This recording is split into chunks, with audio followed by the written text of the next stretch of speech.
하나님께서 우리를 하늘에 앉히셨다는 내용이에요. 실감이 나시는 분도 있을 것이고 또 실감이 안 나는, 실감을 잘 못 느끼시는 분들도 있을 수가 있습니다. 그렇지만은 하나님 말씀은 기록되어 있어요. 우리를 하늘에 앉히셨다는 겁니다. 가장 높은 곳으로 안내를 오늘 하고자 합니다. 하늘은 지구보다도 넓죠? 하늘은 참 넓습니다. 근데 하늘에 앉히는데 하늘에 어디에 앉힙니까? 아마 성도님들 대답하실 수 있는 분이 계실 거예요. 예, 하늘에 어디에 앉히셨는지 혹시 아시는 분 계세요? 하늘에 앉히셨다고 그러는데 예? 하늘에 어디에 앉히셨어요? 하나님이 우리를 하늘에 앉히셨다는 거예요. 하늘이 얼마나 넓어요. 근데 하늘 어디에 앉히셨어요? 예. 아시는 분도 계실 텐데 말씀 안 하시는 줄 알고 이제 말씀을 다 듣고 나면은 하늘이 어딘지 압니다. 하나님께서 우리를 하늘에 앉히셨는데 하늘 어디에 앉히셨는지 아시게 될 거고 아마 이 시간이 성도님들 좋은 그런 시간이 되시기를 바랍니다. 제가 서두에 인생은 존귀하다고 그랬고요.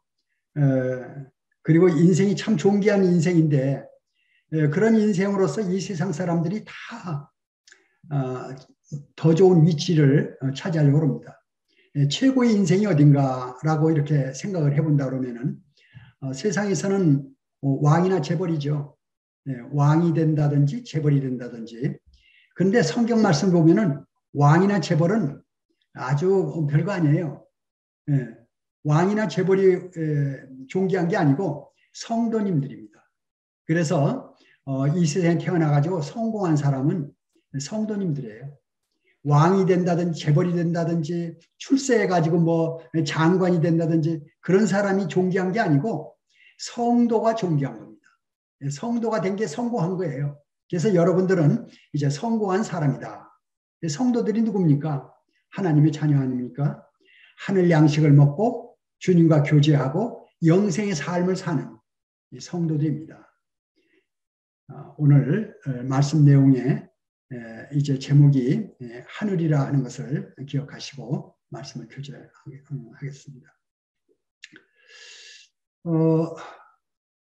한 예화를 들고자 합니다. 그 옛날 한 나라의 국왕이 외동아들 톰을 잃어버렸습니다.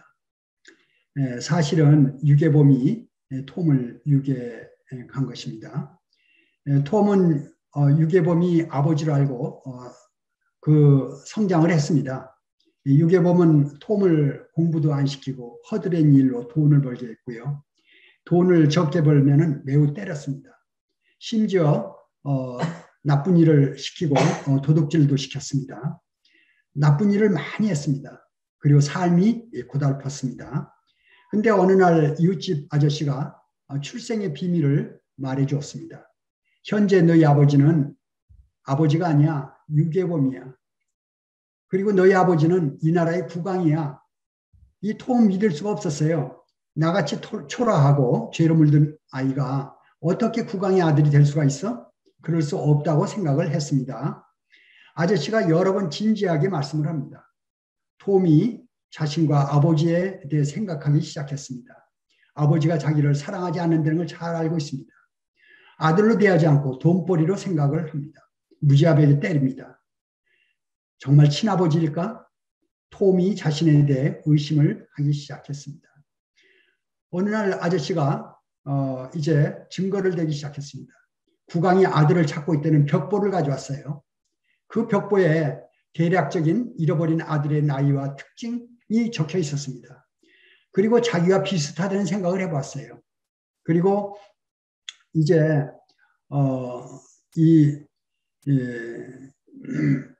톰은 또 이야기를 듣기를 그 벽보에 이 국왕이 자기 아들을 너무 사랑하고 찾고 있다는 겁니다. 그리고 국왕은 포악하지도 않고 선하신 왕이고 자기 자신을 생각해 보니까 자기는 포악한 걸 싫어해요. 선을 좋아합니다. 그래서 아저씨 말이 맞는 부분이 있다 생각하기 시작했습니다. 그리고 점차 마음이 기울기 시작해서 이제 이 마음 가운데 그래, 지금 아버지는 나의 친아버지가 아니야. 아저씨 말대로 국왕이 정말 내 아버지일 수도 있겠어. 그런 마음을 갖게 됐습니다. 그런 가운데 이제 아저씨가 다리를 놔서 중계를 해서 국왕을 만나게 됩니다. 국왕이 만나가지고 얘기하는 가운데 아버지인 것이 밝혀지고 아들인 것이 밝혀졌어요. 톰은 이제 과거의 모든 것을 자백했습니다. 저는 이렇게 과거에 많은 죄를 졌는데 내가 어떻게 국왕의 아들이 될 수가 있어요? 그때 국왕은 내가 너를 모두 용서한다. 왕이 용서하면 다 용서가 되는 것입니다. 톰은 이제 국왕의 아들로 돌아왔습니다. 짧은 이야기지만 한편의 드라마이면서도 우주적인 성도의 이야기가 됩니다. 톰은 인생의 밑바닥을 경험한 실력 있는 왕자가 되었습니다. 이제 성도가 그렇습니다. 성도가 이 세상에 태어나서 가진 고생 다 하고 인간의 밑바닥을 다 경험했습니다. 육의 성격을 경험했습니다. 죄도 경험했습니다. 그리고 구원을 받고 이제 우리는 하나님의 자녀가 되었는데요. 조금만 있게 되면은 우리는 이제 주님 나라에 가게 됩니다. 그때 우리는 확실히 더 우리의 신분을 확인하게 되겠죠. 이제 톰에 대한 이야기는 하나의 예화입니다. 사탄에게 유괴됐던 사람이 하나님께 이제 돌아온 하나님의 자녀에 대한 예화입니다. 그렇지만 성도의 구원은 실화하다 하는 것을 말씀을 드리고요. 이제 모든 성도님들은 해피엔드가 됩니다. 잠시 후 우리 모두는 왕이신 하나님께로 돌아갑니다. 만왕의 왕 되신 하나님께로 돌아가고 세상과 비교될 수가 없고요. 그때는 천사들이 우리를 수종을 들게 될 것입니다. 우리의 위치가 하늘이다 하는 것을 다시 한번 말씀을 드립니다. 자, 이제 본문으로 돌아가겠습니다. 1절입니다. 에베소서 2장 1절입니다. 그는 허물과 죄로 죽었던 너희를 살리셨도다 그랬습니다. 그는, 이 서두에 나오는 그가 누구십니까? 하나님이십니다. 그는, 이 그는하고 그는이라는 이 단어는 에베소 1장 1절서부터 끝까지 말씀을 하고 2장에 넘으면서 그는합니다. 그래서 에베소 1장에서 창조 사역을 완성시키신 하나님이신 그분을 얘기하는 것이죠. 원대한 꿈을 하나님께서 품으셨어요. 자녀들에 대한 꿈입니다. 그래서 자신의 형상으로 자신의 성품을 지니고 자신의 능력을 보여받은 자녀에 대한 그런 꿈을 가지고 계셨어요. 또 자신의 인격과 자유의지를 가지고 영원히 변치 않는 사랑의 관계를 갖는 그런 자녀를 원하셨던 것입니다. 큰 그림을 그리셨던 것이죠. 창조의 그림입니다. 능력이 하나님이시기 때문에 모든 것을 창조할 수 있어요. 근데 이 우주와 만물, 천사들 다 그냥 자유롭게 창조할 수 있는데 자녀는 그렇지 않습니다. 자녀는 창조가지고 안 돼요. 자녀는 낳아야 됩니다. 만들어서 되는 게 아니에요. 자녀는 만들어서 이루어지는 것이 아니라 낳아야 됩니다. 자녀는 낳아야 돼. 그래서 간단하지가 않아요. 그래서 이 자녀는 창조가 아니라 몸에서 낳아야 되는 겁니다. 이것이 바로 이제 첫 번째 창조와 두 번째 창조가 나눠지는 시점이에요. 인류의 구속사가 시작되는 것입니다. 그래서 이제 새로운 창조의 역사가 이루어지는 것이 바로 자녀의 역사입니다. 근데 그 완성된 그림이 이제 에베소 1장 20절에서 23절 사이에 완성된 창조 완성된 그림이 나옵니다. 그 그림은 지난번에 말씀을 드렸습니다. 이제 만물 위에 교회가 있고 그 교회의 머리가 예수 그리스도입니다. 이게 하나님의 완성된 그림이에요. 만물이 있어요. 만물이 있고 그 위에 이제 교회가 있습니다. 만물 위에 교회. 그리고 그 교회의 머리가 예수 그리스도. 이것이 완성된 그림입니다. 그래서 이 에베소서는 이제 창조의 완성된 그림을 보여주고 있습니다. 그 허물과 죄로 죽었던 너희를 살리셨도다 하는 부분은 조금 뒤로 물리고요. 2절로 넘어가겠습니다. 2절, 3절 말씀을 같이 좀 보겠습니다. 그때 너희는 그 가운데서 행하여 이 세상 풍조를 따르고 공중의 권세자인 자를 따랐으니 곧 지금 불순종의 아들들 가운데서 역사하는 영이라. 전에는 우리도 다 그 가운데서 우리 육체의 욕심을 따라 지내며 육체와 마음에 원하는 것을 하여 다른 이들과 같이 본질상 진노의 자녀이었더니. 이제 2절, 3절은 좋은 분위기가 아니죠. 타락하고 저주받은 그런 분위기입니다. 저주받은 인류가 된 거죠. 톰이 이제 예화에서 말씀드렸던 대로 유괴에 되어서 비참한 생활을 사는 그런 과정입니다. 이런 유괴 과정이 에덴 동산에서 벌어진 것을 잘 아시죠? 인류의 시작은 하나님 형상으로 시작합니다. 그런데 에덴 동산에서 뱀의 꼬임으로 인해서 선악과를 따먹게 되죠. 그리고 이제 심판을 받게 됩니다. 그 심판받는 과정이 3장, 창세기 3장에 잘 나와 있죠. 하나님께서 뱀에게 말씀하십니다. 배로 다니고 중심토록 흙을 먹고 여자와 원수가 되게 하고 여자의 후손이 내 머리를 상하게 할 것이니. 이렇게 말씀을 기록이 되어 있죠. 그것도 여자에게 또 심판의 말씀을 하시는데요. 잉태하는 고통을 크게 더하고 수고하고 자식을 낳을 것이며 너는 남편을 사모하고 남편은 너를 다스릴 것이다. 또 아담에게 말씀하십니다. 땅은 너로 인하여 저주를 받고 종신토록 수고하여 그 소산을 먹고 필경은 흙으로 돌아가리니. 이게 인류의 이제 저주의 내용입니다. 인류가 이제 그 이후로 에덴 동산에 쫓겨나가지고 온 세상에 사람이 퍼졌죠. 그리고 그 위에 공중의 권세 잡은 자가 군림하고 있습니다. 인류는 이제 이 사탄 마귀에게 유괴가 된 것이죠. 그리고 하나님께 대해서는 영으로 죽어 있습니다. 하나님과 분리가 되어 있는 것입니다. 그리고 사탄이 사람의 중심을 장악하고 있습니다. 이제 우리의 정신을 사탄이 걸머쥐고 있기 때문에 이제 사탄의 눈으로 보고 사탄의 귀로 말을 듣고 사탄의 입으로 말을 하고 전부 다 죄예요. 왜냐하면 우리의 중심이 사탄한테 잡혀있기 때문에 우리가 보고 듣고 말하는 이 모든 자체가 죄성을 가지고 있는 것입니다. 그래서 우리는 이제 사탄의 그 굴레 아래서 신음하고 고생하고 모든 것이 죄의 결과예요. 우리의 생로병사가 다 죄에서 온 것입니다. 우리가 고통받고 괴로워하고 슬퍼하고 마음고생하고 이게 어디서 온 것입니까? 전부 다 죄에서 온 것입니다. 우린 지금 죄 가운데서 허덕였던 그런 사람들이었어요. 이제 우리 하나님과 우리가 교통하던 안테나가 부서져서 고장났어요. 하나님과 소통이 안 되는 거예요. 그래서 하나님이 없는 세상에서 살고 있어요. 하나님이 없다, 죽음은 끝이다 쏟고 있는 거죠. 그리고 이제 지옥으로 향하고 있는 그런 인생길이 된 것입니다.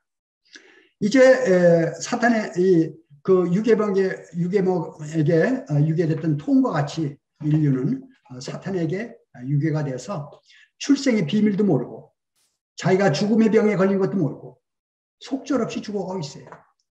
그냥 인생들이 아우성하고 있습니다. 이런 불쌍한 인생이 된 것이죠. 이것이 바로 오늘 읽은 2절과 3절 그 상황을 제가 풀어서 설명을 드렸습니다. 4절, 5절 말씀을 또 같이 좀 보시겠습니다. 긍휼이 풍성하신 하나님이 우리를 사랑하신 그 큰 사랑을 인하여 하나님께서 이렇게 불쌍한 인생들, 저주받은 인생들을 이제 사랑을 나타내시는 거죠. 허물로 죽은 우리를 그리스도와 함께 살리셨고 너희는 은혜로 구원을 받은 것이라 그랬습니다. 이제 구속사가 시작이 되죠. 구속사의 여명이라는 그 책에도 이런 내용들이 잘 나와 있죠. 노아의 홍수가 이제 창세기 6장, 7장, 8장 이제 넘어가면서 노아의 홍수와 이제 방주 이야기가 나옵니다. 타락한 인류 운명과 하나님 구원의 구속사의 그림이 잘 그려져 있습니다. 그리고 이제 창세기 12장으로 넘어가면서 아브라함의 부르심이 나옵니다. 그 갈대우르 우상의 도시에서 아브라함, 아마 하나님을 찾고 하나님을 가까이 하려고 했던 분이 있었는데 아마 그분이 아브라함이었던 것 같습니다. 그래서 아브라함을 하나님 부르셨어요. 그리고 이제 하나님께서 지시하시는, 하나님께서 목표로 하시는 땅, 가나안 땅으로 보내게 되죠. 그리고 믿음의 조상이 됩니다. 아브라함이. 그 아브라함은 말미암아 이제 이스라엘이라는 나라가 시작이 됩니다. 아브라함이 이삭을 낳고 이삭이 야곱을 낳고 야곱이 12아들을 낳고 12아들들이 이제 애굽으로 들어가서 애굽에서 그 사람들이 많이 퍼지게 되죠. 그 애굽에서 종살이 하는데 약 400년 동안 종살이를 하게 됩니다. 그 많은 사람들이 애굽에서 아주 고통 가운데 종살이 할 때 이제 하나님께서 모세를 보내가지고 구속하게 되죠. 구원을 시킵니다. 잘 아시는 내용이죠. 그 막강한 에집트에서 10재앙을 내리고 마지막 재앙인 이제 캄캄한 밤에 장자를 죽이는 사망 사건이 일어나죠. 전 국토, 애굽의 전 국토가 통곡의 그러한 그 울음 속이 있을 때 이 이스라엘은 애굽을 이제 떠나게 됩니다. 그리고 홍해바다, 기적으로 홍해바다를 걷어서 가나안 땅으로 향하게 되죠. 이것이 구속사의, 구약에 나오는 구속사의 그림입니다. 이제 1절 말씀을 좀 읽겠습니다. 그는 하나님에 대해서 아까 말씀을 드렸죠. 허물과 죄로 죽었던 너희를 살리셨도다. 하나님께서 허물과 죄로 죽었던 우리 이제 인생들을 돌아보시는 말씀이죠. 인류의 구속사입니다. 하나님께서 이제 구약에 나타내시는 그 구속사를 신약에 와가지고 예수 그리스도로 말미암아 구속사를 이루게 되죠. 예수 그리스도 메시아가 하나님의 아들이 인간의 몸을 쓰고 이 세상에 오시게 된 것을 잘 아시잖아요. 많은 사람한테 얘기해줘도 이걸 거짓말이라고 안 믿어요. 예수님이 하나님이신 것을 안 믿어요. 하나님이 인간의 몸을 쓰고 오셨다는 것을 안 믿어요. 예수님이 하나님이신 것을 안 믿어요. 그분이 이 우주를 지으셨다는 것을 안 믿어요. 근데 성경은 공포하고 있습니다. 예수님이 온 우주를 지으시고 우주를 경영하시고 계시고 그리고 이제 사람의 구속사를 이루시는 분이 예수님이시다 하는 것을 이제 성경은 공포하고 있는 것입니다. 예수님이 성육신이 되셨어요. 예수님이 이 땅에 오셨어요. 그리고 30년 동안 묵묵히 목수 아버지 요셉의 그 목수 일을 하시면서 지내셨습니다. 이제 30세가 됐을 때 3년간의 공생애가 시작되죠. 그 공생애 기간이 이제 마태, 마가, 누가, 요한 사복음서에 잘 표시가 되어 있습니다. 잘 기록이 되어 있죠. 마지막 일주일, 마지막 7일의 그 사건은 이제 성경의 뒷부분을 보게 되면 사복음서의 뒷부분을 보게 되면 예수님이 십자가를 향해 가고 있으면서도 아주 자연스럽습니다. 십자가를 좀 죽으시러 가고 계셔요. 사람으로서 그럴 수가 없어요. 십자가를 보면서 한 발자국 한 발자국 하루 이틀 3일 이제 일주일 남았다 6일 남았다 5일 남았다 4일 남았다 3일 남았다 예수님 보고 계세요. 십자가의 그 골고다의 십자가를 보면서 가고 있고 제자들은 따라오면서 누가 주님의 나라가 오면 누가 주님 우의정이 되고 영의정이 되고 좌의정이 되고 누가 주님 우편에 있고 누가 좌편에 있을 것이냐. 서로 이제 제자들은 출세할 것만 생각하고 있는데 예루살렘을 향하면서 주님은 십자가를 보고 가시는데 의연하게 정말 정말 그런 앞에 고난이 있는 걸 보시면서도 자연스럽고 전혀 그런 것이 없는 그런 상태로 일주일을 지내는 것을 보시게 됩니다. 그리고 십자가로 달리시게 되죠. 그리고 이제 3일 만에 부활하시게 됩니다. 그리고 이제 주님이 십자가에 돌아가신 다음에 오순절이 오게 되죠. 오순절은 유월절 후 첫 안식일로부터 50일째 되는 날이 유월절입니다. 그러니까 예수님이 언제 돌아가셨냐면은 금요일 날 돌아가셨어요. 금요일날 돌아가시고 그리고 첫 안식일 예수님 돌아가신 첫 안식일 토요일입니다. 토요일날 이제 무덤에 계시다가 그 다음날 주일날 부활하셨는데 그 전 토요일서부터 7, 7이 49, 49일 지난 그 다음 주일이 그 다음 안식 후 첫날 그날이 바로 오순절입니다. 이게 이제 성경 구약에도 그렇게 표시되어 있고 신약에도 이제 그렇게 나옵니다. 그래서 성령님이 그날 이제 임하시게 되죠. 그리고 교회가 시작이 됩니다. 이제 주님께서 지금 아직 교회 시대가 끝나지 않았어요. 지금 이제 주님이 2000년 전에 이 땅에 계셨을 때에는 모든 사람한테 자신을 알리셨지만은 주님이 돌아가신 다음에는 감춰진 만나가 되셨어요. 감춰진 만나가 되셔가지고 주님을 영접하는 사람들, 구원받는 사람만 주님께서 만나를 주시게 됩니다. 감춰진 만나를 주신다고 그랬어요. 그게 주님을 맛보는 것입니다. 구원받기 전에 주님을 몰라요. 아무리 성경책을 끼고 예배당에 왔다 갔다 하면서 10년이 지나도 30년이 지나도 구원받지 않으면 주님을 모릅니다.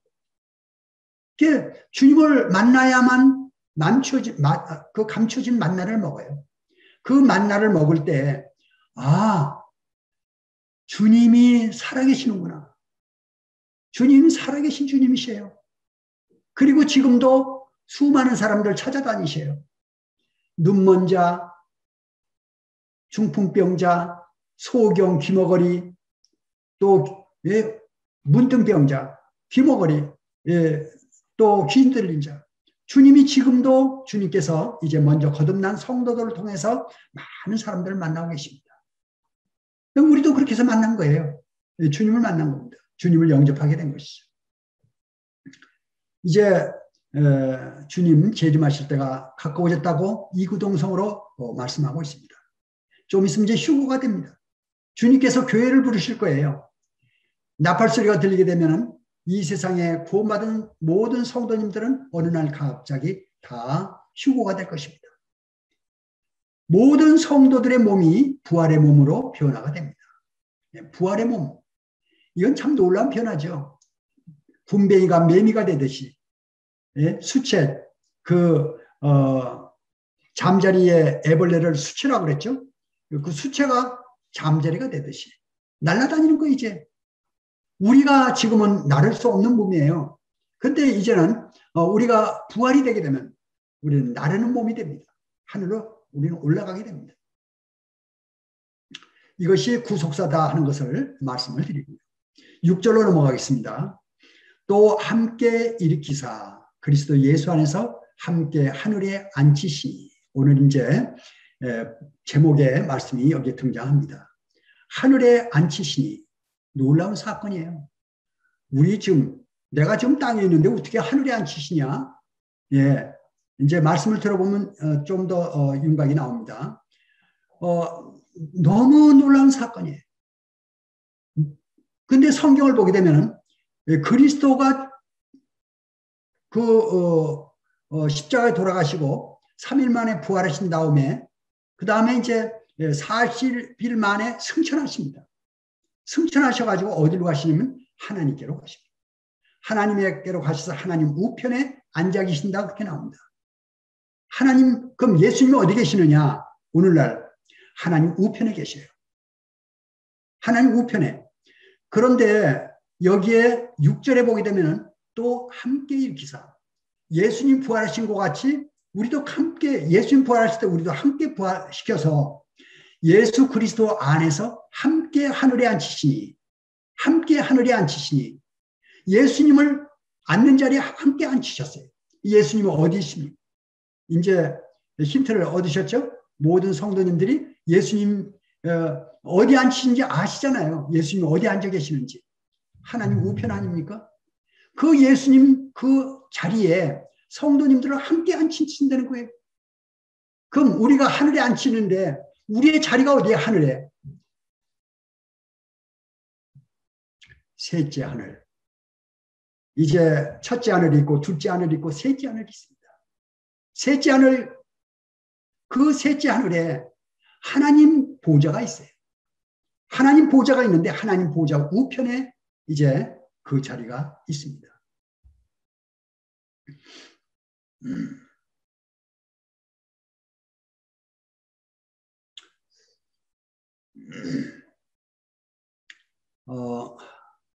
한 10한 몇 년 되었을 것이라 생각이 되는데요. 이 자리 배치가 얼마나 중요한지 제가 아주 깊이 생각한 적이 있었어요. 아마 오래되신 성도님들 박영래 형제가 누군지 아실 겁니다. 박영래 형제. 박영래 형제가 분당교회에 같이 섬겼어요. 그리고 이제 미국을 갔습니다. 그 박영래 형제가 아버지가 박기수 형제님이고 박기수 형제님 동생이 박준희 형제님이에요. 박준희 형제님 조카가 분당교회에서 같이 이렇게 주님을 섬겼습니다. 그런데 그 박영래 형제 아버지이신 박기수 형제님 생신이 됐어요. 생일날이 됐습니다. 그래서 이 박영래 형제가 이제 큰아들이니까 그 박영래 형제 집으로 모셨어요. 그래가지고 주무시고 이제 그 생신 하신다고 그러시더라고요. 그래서 이제 저를 불렀어요. 오라고. 어딜 가냐면 마실을 갔어요. 마실 잘 아시죠? 마실을 갔는데 마실에 가니까 그 밑에 1층이 아니고 2층이 아니고 1층이었어요. 1층인데 그 테이블을 보니까 이 상을 보니까 6사람씩 앉게끔 돼 있어요. 6사람씩 앉게 돼 있는데 거기 이제 오라고 해서 이제 저희 부부가 갔습니다. 가니까 박규수 형제님 부부가 와 계시고 박준희 형제님 부부가 와 계시고 또 이수원 형제님 와 계셨어요. 이수영 형제님 부부. 이수원 형제님은 누구십니까? 박준영 형제님 처남이에요. 박기수 형제님 사위입니다. 예. 동생 남편이에요. 박기수 형제님 동생 남편이에요. 제가 막 헷갈리네. 그러니까 박기수 형제님, 박준영 형제님, 이수원 형제님 저보다 거의 한 10살씩 많으신 연세들이.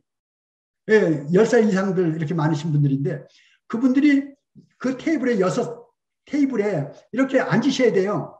왜냐면 세 분 부인하고 해서 앉으셔야 되는데 박기수 형제님 자리를 정해 주시는데 그 6자리에 가운데에 박기수 형제님 앉으시고 왼편에 박준희 형제님 앉으시게 하고 오른편에 저를 앉혔어요. 그리고 이수원 형제님 다른 뒤 테이블로 옮기게 했어요. 그거 어떻게 돼요? 제 위치가 박기수 형제님 우편이 돼버렸습니다. 이거 왜 그래? 자기 큰아들 나가는 교회 목회자라고 이렇게 해준 거예요. 그래서 제가 이게 그 어떤 분의 높으신 분의 위치가 오른편이 얼마나 큰 건가 그때 제가 그걸 깨달았어요. 네, 그때 깨달았어요. 제가 그때 얼마나 미안했는지 몰라요. 그래서 제가 말했어요. 그걸 만류했어요. 저는 저 뒷자리로 갈 테니까 이수원 형제님을 여기로 좀 앉히시라고. 제가 불편해요. 이수원 형제님을 물리치고 제가 앉을 수가 없는 사람이에요, 제가. 그런데 저를 거기다 앉히시는 거예요. 그러니 제가 얼마나 몸둘 바를 모르겠어요. 아주 힘들었어요. 식사하면서.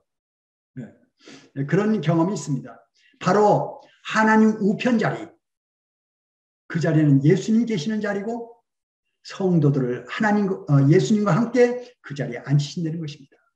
그럼 하늘에 앉히시니 했는데 이제 해답이 나왔죠? 하늘에 앉히시는데 하늘 어디에 앉히신다는 겁니까? 하나님 보좌 우편에. 어마어마한 얘기입니다. 어떻게 이런 일이 있을 수가 있어요? 어떻게 이러한 일이 있을 수가 있느냐 하는 얘기입니다.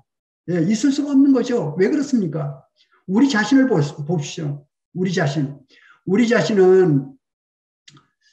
참 잘 아시잖아요. 우리 자신이. 우리가 하나님 우편에 앉을 사람들입니까? 예. 근데 우리를 갖다가 하나님 우편에 앉히시는 거예요. 그 은혜의 지극히 풍성함 7절 말씀을 같이 읽겠습니다. 이는 그리스도 예수 안에서 우리에게 자비하심으로써 그 은혜의 지극히 풍성함을 오는 여러 세대에 나타내려 하십니다. 이는 그랬습니다. 이는 우리를 그 하나님 우편에 앉으신 것을 말하는 겁니다. 이는 이제 정말 죄 가운데 살던 사람, 저급한 육의 삶을 살던 그런 사람들을 구원받게 하시고 의롭다 하시더니 하나님 자녀라 일컬어 주시고, 거기서 끝나는 게 아니에요. 우리의 주소입니다. 이제 성도님들 어디 가면 주소 쓰죠? 현 주소 쓰죠? 주소 쓸 때 뭐라고 씁니까? 분당, 분당, 그 정자로, 247. 우리 저 분당교회 주소가 그렇게 되는지 모르겠는데, 그렇게 주소를 씁니다. 이제 하늘나라 주소를 쓰려면 어떻게 써야 돼요? 성도님들? 주소 압니까? 우리 주소? 우리 주소를 쓰려고 그러면은 셋째 하늘, 하나님 보좌 우편이 됩니다. 여러분들 주소예요. 하늘나라 주소가 생겼어요. 어디입니까? 셋째 하늘, 하나님 보좌 우편입니다. 이게 성도의 주소예요. 네. 어마어마한 거 아닙니까? 하나님께서 성도들 이만큼 높이셨어요. 이 너무 은혜로운 거죠. 말할 수 없는 은혜입니다. 그 은혜입니다. 그 은혜. 이는 하는 것은, 우리를 거기에 앉히신 것은 그리스도 예수 안에서 우리에게 자비하심으로 그 은혜의 지극히 풍성함을 오는 여러 세대에 나타내야 하십니다. 그렇습니다. 여기에 그리스도 예수 안에서가 6절에도 나오고 7절에도 나오는데, 6절에는 또 함께 일으키사 그리스도 예수 안에서 함께 하늘에 앉히시니, 하늘에 앉히시는데 어떻게 앉히셨는가 하는 것을 나타내요. 앉히시는 방법을 나타내는데 그리스도와 함께 앉히셨다는 거예요. 이것이 6절이고, 7절은 이는 그리스도 예수 안에서 우리에게 자비하심으로 그 은혜의 지극히 풍성함을 오는 여러 세대에 나타내게 하십니다. 그래서 이제 앉히시는데 그 원인이, 우리를 왜 앉히셨느냐? 자비하시기. 하나님 자비하시니 앉힌 겁니다. 그리고 은혜의 풍성함을 여러 세대에 나타내려고 앉히신 거예요. 네. 우리를 이제 하나님 우편에 앉히셨는데, 그 앉히신 이제 방법과 원인과 목적을 여기에 기록하고 있는 것입니다. 그 은혜의 지극히 풍성함은 바로 그 은혜. 성도의 입장에서는 이해할 수가 없어요. 우리는 원수들이었습니다. 죄인들이었어요. 그런 하나님을 거역하던 자들이고요, 하나님을 모르던 자들, 그런 자들을 구원받게 하시더니 이제 의롭다 하시고, 그것도 참 황공한데 하나님의 자녀라 일컬어 주시고 하나님 보좌 우편에 앉으십니다. 이제 솔로몬 왕의 우편에 어떤 분이 앉아 있다고 봅시다. 솔로몬 왕의 우편에 앉아 있는 사람은 보통 사람이 아니에요. 그런데 하나님 우편에 앉은 사람은 어떤 사람들입니까? 예수 그리스도 안에서 성도가 된 사람들이에요. 이 사람들이 바로 하나님 우편에 앉게 되고 있습니다. 우리는 이해할 수가 없어요. 이거를 하나님 편에서는 이해할 수가 있습니다. 왜 그렇습니까? 원래 하나님 형상으로 지어진 자들이에요. 그런데 마귀 사탄이 유괴해 가버렸어요. 그리고 유괴범이 마음대로 타락시켜버린 거예요. 그 하나님께서 이제 그 유괴된 아들들을 찾아다가 회복을 시켜가지고 하나님 우편에 앉히시는데 하자가 없어요. 하나님 편에서는 하자가 없어요. 우리 편에서는 너무너무 황공해요. 네. 제가 톰이 왕 국왕 앞에 엎드려서 저는 너무나 많은 죄를 졌습니다. 제가 어떻게 왕자가 될 수가 있습니까? 제가 어떻게 국왕의 아들이 될 수가 있습니까? 아니요. 저는 타당치도 않습니다. 그렇지만 왕은 달라요. 왕의 입장은 달라요. 아니야. 너는 내가 너를 낳은 자야. 너는 왕자야. 너가 비록 죄를 짓고 유괴범 밑에 있었을지라도 너는 내 자식이야. 이게 하나님 입장입니다. 하나님께서 하나님 형상으로 지으셔서 마귀의 꼬임에 빠져가지고 타락해서 저주 가운데 있었지만은 이제 다시 구원받고 회복되어서 하나님의 자녀로 다시 들어온 것입니다. 하나님 회복시킨 자예요. 이것이 사람의 입장이에요. 이것이 사람입니다. 이것이 성도예요. 그래서 이제 사람 존귀한 겁니다.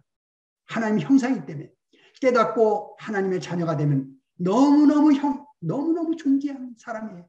천사들이 흠모하게 돼요. 우리의 신분이 그렇다는 것입니다. 이러한 신분을 가진 이 성도가 이 땅에 지금 거하고 있는 거예요.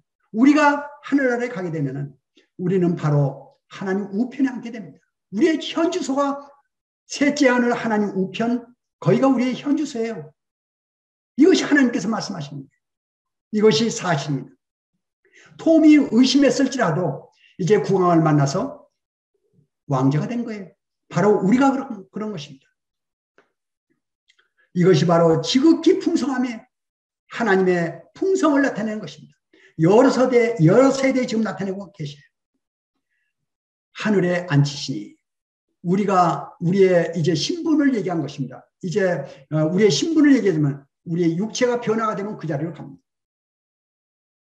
우리가 이제 부활이 되면은 휴거가 될 때 부활이 되면 그 자리로 갑니다. 성도님들 그 자리로 가는 거예요. 우리가 바로 하나님 우편에 앉을 하나님의 자녀들이에요. 이러한 하나님의 자녀가 우리가 된 것입니다. 네. 하나님의 자녀 참 대단한 거죠. 내가 말이 됩니까? 피조물이요 죄인이요 무능한 자요. 그런 자가 하나님 우편에 앉는다니요. 자신을 잘 알죠. 네. 그러나 하나님께서 나의 신분을 나의 자리를 이제 하나님 우편에 만들어 놓으셨어요. 하나님 말씀 너는 본래 하나님의 형상이요 마귀가 유괴해 갔어. 망가진 거야. 내가 너를 찾았어. 이제 말씀과 성령으로 너를 회복시켰어. 너는 내 자식이야. 내 우편에 앉아있는 거야. 이게 하나님입니다. 우리의 신분이 하늘에 속해 있다는 것을 이제 아시게 되고 우리가 하나님의 자녀라는 것을 아시게 되고 이 땅에서 우리의 신분이 확실하면 우리는 왕자로 살게 됩니다. 하늘나라의 왕자로 사는 거예요. 이 땅에서. 예, 이 땅에서 자신 있게 얘기하겠어요. 많은 사람이 있는 데 가서 하하하하 나는 하늘의 왕자다. 예, 사람들이 미쳤다 하든 말든 나는 하늘나라 왕자다. 하나님이 왕자다. 예, 이게 우리 신분이에요. 우리의 위치예요. 제가 젊었을 때 저희 애들이 어렸을 때 도봉산에를 자주 갔습니다. 그때 그 해화동에 살았거든요. 도봉산에 조금만 가면 그 도봉산이에요. 도봉산에 갔는데 근데 그 도봉산에 올라가면요. 밑에 있는 거하고 도봉산 위에 올라간 거 틀립니다. 공기가 좋아요. 밑에가 이렇게 쫙 내려다 경치가 아주 좋습니다. 이제 우리가 하나님의 자녀이고요. 우리 신분이. 그리고 우리가 이제 하나님 보호자 우편에 우리 자신이 갖다 놓을 때 우리의 시야는 넓어집니다. 모든 것이 다 보입니다. 영적인 위치예요. 그래서 이 땅에 사는 동안에 우리의 신분을 확실하게 확인하시고 내가 누구냐? 내가 누구냐? 하나님의 자녀예요. 그리고 나의 자리가 어디냐? 내 주소가 어디냐? 하나님 보호자 우편이다. 감히 이렇게 말할 수가 있습니까? 네, 근데 성경 말씀은 그렇게 말씀하고 계십니다. 그래서 예수 그리스도 안에서 함께 예수 그리스도와 함께 하나님 우편에 앉히셨다는 얘기예요. 이것이 하나님 말씀이에요. 하나님 말씀 변하지 않아요. 거짓이 없어요. 모든 성도님들은 이제 하나님의 자녀로서 하나님 그 보호자 우편에 그 자리가 우리의 자리다 하는 것을 말씀해 주고 있는 것입니다. 오늘 말씀에 이제 확실하게 주소를 정하시길 바랍니다. 그리고 땅에 사는 동안에 이제 저급한 사람의 삶을 사는 것이 아니라 하나님의 자녀의 삶을 살 수 있게 되기를 바랍니다. 우리의 기준은 하나님의 말씀이요. 우리의 양식은 하나님의 말씀이요. 우리의 예절과 우리의 모든 상식은 이제 하늘나라의 말씀입니다. 하나님 말씀으로 사는 겁니다. 성도님들 생애 가운데 남은 생애 가운데 하나님의 자녀의 삶을 누리시기를 바랍니다. 이것으로 말씀을 마치겠습니다. 감사합니다.